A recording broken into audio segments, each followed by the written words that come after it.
Hai adik-adik, kembali lagi dengan Kak Rina di online class 101. Kali ini kita akan belajar kelas 2 tema 4, subtema 4, hidup bersih dan sehat di tempat umum. Di pembelajaran 2 ini kita akan belajar Bahasa Indonesia, PPKN, dan PJOK di halaman 165 sampai dengan 170 ya. Nah, adik-adik, untuk melihat video lain, adik-adik bisa klik di kanan atas video Karina seperti ini. Nanti akan ada playlist yang direkomendasikan serta video pembelajaran lainnya. Kalau mau yang lebih lengkap, adik-adik bisa klik di kolom deskripsi seperti ini. Nanti akan ada daftarnya nih di sini. Nah, misalnya kita kan kelas 2 ya. Adik-adik berarti pilih kelas 2, klik di sini. Nah, kita nanti akan dialihkan ke playlistnya adik-adik. Nah, seperti ini ya. Jadi di sini adik-adik bisa cari mau lihat tema berapa. Misalnya kita mau lihat kelas 2 tema 3. Jadi klik putar semua di sini. Nah, nanti akan ada di sebelah kanan sini nih adik-adik daftarnya. Ini dibuatnya berurutan ya, mulai halaman awal sampai halaman akhir. Jadi adik-adik bisa cari mau lihat yang tema berapa, subtema berapa, dan juga pembelajaran berapa dan halamannya ya. Nah, kita mulai adik-adik. Dayu dan warga sekitar melakukan kerja bakti. Nih ya, mereka membersihkan jalan raya. Ada yang membenahi taman, ada yang menyapu jalan, ada juga yang membersihkan dan memperbaiki selokan. Warga di lingkungan Dayu hidup rukun adik-adik. Nah, coba kita baca dulu teksnya. Judulnya Kebersihan dan Keindahan Jalan Raya Wajib Kita Jaga. Kebersihan jalan raya harus dijaga, sampah-sampah harus dibuang ke tempatnya. Di pinggir jalan raya hendaknya disediakan tempat sampah ya. Saluran air juga harus dibersihkan dan dirawat. Hal ini berguna untuk mengantisipasi agar tidak terjadi banjir adik-adik. Keindahan jalan raya juga harus diperhatikan. Jalan raya hendaknya dihiasi dengan taman. Taman ditanami berbagai jenis bunga. Jalan raya akan terlihat indah. Tanaman juga berguna untuk menyerap karbon dioksida.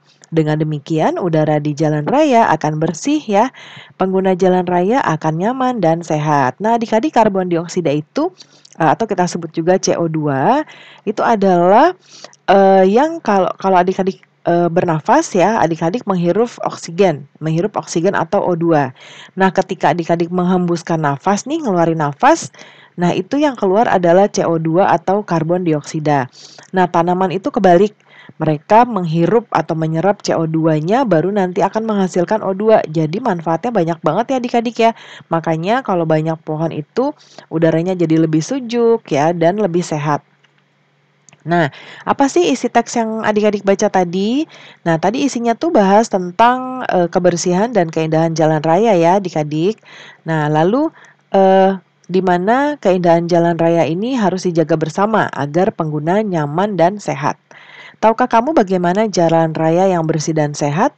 Ciri-cirinya adalah tidak dipenuhi sampah, saluran air terawat, udaranya bersih, dan mempunyai tanaman yang beragam.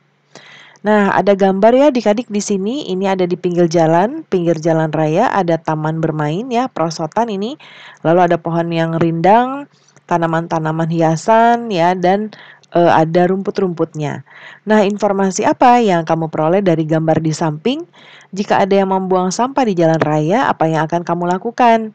Nah, informasi yang ada di gambar ini adalah jalan raya yang nyaman dan bersih. Yang akan saya lakukan yaitu menasehati orang tersebut dan membuang sampah pada tempatnya, ya. Nah, tuliskan hasil pengamatanmu tentang jalan raya yang bersih dan sehat. Ya, jadi adik-adik amati jalan raya yang bersih dan sehat, lalu tuliskan laporan singkatnya di sini. Judulnya Jalan Raya yang Bersih dan Sehat. Jalan raya yang bersih tidak memiliki, nah ini ada sampah ya, ada sampah. Tidak memiliki sampah yang berserakan di pinggirnya ya, dan di pinggirnya memiliki tempat sampah. Saluran airnya juga terawat. Tidak hanya itu saja kriteria untuk jalan bersih dan sehat ya, harus juga memiliki kontribusi bagi kesehatan. Dengan demikian, taman-taman bunga dibersihkan dari lumpur liar ya. Kemudian taman bunga dan pepohonan membuat Udara menjadi sejuk dan bersih karena pepohonan akan mengeluarkan O2 atau oksigen yang baik bagi tubuh. Nah, coba kita lihat adik-adik ada dua gambar di sini. Apa sih kegiatan yang mereka lakukan? Kalau ini sih gambarnya bapak-bapak mendorong gerobak. Ya, ini membawa karung ya. Kuat banget ya adik-adik ya. Coba kita lihat. Gambar pertama merupakan orang yang sedang mendorong gerobak. Agar bisa bergerak harus menggunakan massa otot. Ya, jadi otot tangannya ini digunakan untuk mendorong, kakinya juga.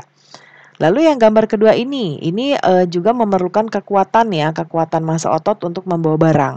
Ya, nih. Bagaimana mereka melakukannya adik-adik? Nah, mendorong gerobak dan memikul beban merupakan kekuatan otot, menggunakan kekuatan otot. Masih ingat nggak adik-adik cara berlatih kekuatan otot? Nah, kita bisa melatih ya melalui permainan, contohnya permainan menggendong teman. Ya, nah caranya gimana? Nah, cari teman berpasangan yang seimbang, jadi jangan yang kurus banget, lalu menggendong, yang berat badannya lebih ya, jadi yang seimbang. Apabila sudah mendapatkan pasangan yang seimbang, berdiri di belakang garis. Apabila mendengar aba-aba peluit ke-1 dari guru, gendonglah pasanganmu. Apabila mendengar aba-aba peluit kedua, berjalan menuju ke depan ya, menuju garis batas, lalu balik lagi ke garis awal. Lakukan lomba menggendong teman dengan cara bergiliran. Kemudian pasangan yang awal menuju batas dan balik ke garis awal adalah pasangan yang menjadi juara. Nah, lakukan permainannya ya adik-adik dengan hati-hati dan percaya diri, boleh juga ditunggu arahan dari Bapak dan Ibu guru. Nah, Dayu dan teman-teman bermain menggendong teman. Mereka bermain dengan rukun dan kompak. Sikap itu menunjukkan kebersamaan dalam berolahraga. Tahukah kamu contoh olahraga lain yang membutuhkan kerjasama yang baik? Coba diskusikan dengan teman contoh olahraga lain yang membutuhkan kerjasama yang baik. Contoh yang dari buku ini ada pertama adalah tarik tambang. Ya, kita tentukan yang lain. Nah, Kak, ini kan ada 6 ya. Karina buatkan 6. Karena ini nggak ada di sini, jadi nanti adik-adik bisa buat 7. Ya, boleh dipilih yang mana saja. Yang pertama adalah lari estafet, ya, sepak takraw, kemudian gobak sodor, bola voli, baseball, dan juga sepak bola. Ya, bisa juga ini baseball ini biasanya disebut juga kasti ya. Kasti, ya. Nah, masih banyak lagi sebetulnya ya adik-adik, boleh adik-adik tambahkan juga. Coba ceritakan hasil diskusimu. Nah, sekarang sikap apa yang harus kamu miliki agar terwujud kerjasama yang baik ketika berolahraga adik-adik? Ya, yaitu yang pertama contohnya adalah membantu teman. Ya, nah ini yang di buku contohnya yang ini ya, mau membantu teman. Lalu yang lain ada mau bekerja sama, memberikan dukungan, tidak menang sendiri, saling menghargai, dan juga pantang menyerah. Ya, nah, bekerja sama merupakan wujud dari persatuan adik-adik ya. Biasakan sikap-sikap di atas dalam kehidupan sehari-hari. Jadi diterapkan ya. Lalu coba ceritakan olahraga yang pernah adik-adik lakukan. Ceritakan olahraga yang menunjukkan persatuan dengan temanmu. Ceritakan dengan jelas dan jujur ya. Contohnya dari Karina seperti ini. Nanti adik-adik bisa membuat dengan cerita sendiri. Nah, olahraga yang mencerminkan kerjasama seperti permainan sepak bola. Ya, semua pemain harus memiliki tujuan untuk bisa menggolkan bola ke gawang lawan dengan kerjasama membagi bola dan sebagainya. Sehingga bisa membagikan tujuan bersama yaitu kemenangan. Jika tidak bisa bekerja sama, maka main bola tidak akan bisa menang. Ya, lalu tambahkan boleh inilah sikap yang aku terapkan ketika aku bermain bola dengan teman-temanku. Ya, nah pembelajaran kita sudah selesai adik-adik. Terima kasih sudah menonton sampai akhir. Mohon dimaafkan apabila ada kesalahan dalam perkataan maupun dalam materi yang diberikan. Sampai jumpa di pembelajaran berikutnya. Dadah.